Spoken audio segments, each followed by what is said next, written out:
Bienvenue au programme de mentorat. Premier thème, qu'est-ce que le mentorat?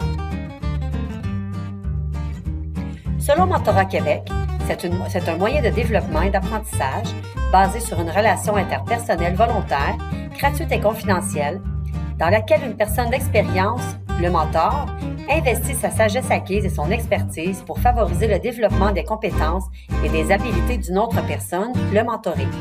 Celui-ci développe alors sa confiance, ses aptitudes et ses chances de succès dans la réalisation de ses objectifs personnels et professionnels.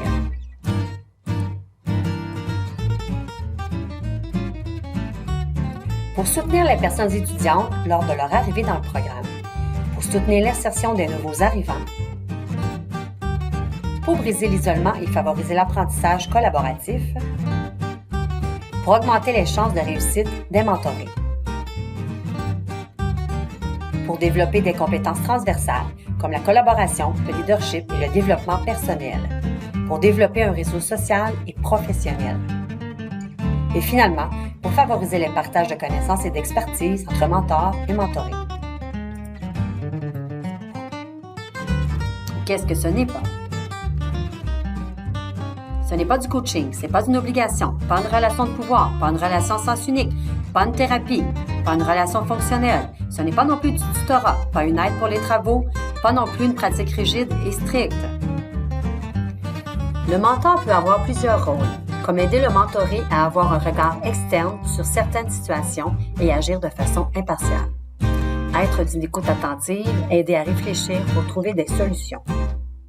Plus spécifiquement, d'accueillir la personne mentorée en faisant preuve d'accueil, de bienveillance et d'ouverture.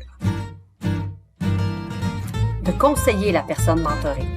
Le mentor peut apporter des suggestions sur une problématique, mais il faut laisser la personne mentorée contrôler ses décisions et ses choix, en posant des questions ouvertes, en invitant la personne à réfléchir sur la situation et en évitant de brusquer les choses.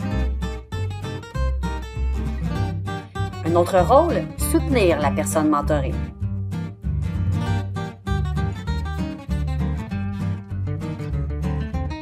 Favoriser l'avancement de la personne mentorée en faisant preuve d'écoute, de patience,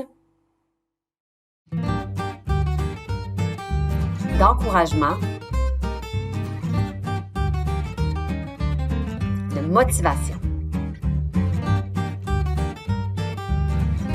et de réflexion.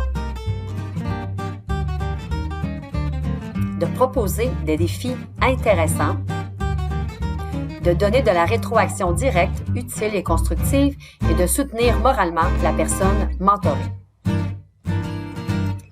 Et finalement, de rassurer la personne mentorée en l'aidant à développer sa confiance, en l'aidant à se sentir valorisée, en l'appuyant dans son développement personnel et professionnel.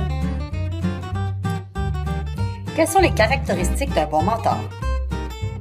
Il a une attitude positive. Il fait preuve d'une écoute active. Il est empathique, intuitif. Il est motivant, suscite l'action et se réjouit des succès de la personne mentorée. Il est humble et authentique. Mon rôle en tant que mentoré, de faire part de mes besoins en tant que personne mentorée, de spécifier mes objectifs, de me préparer pour les rencontres.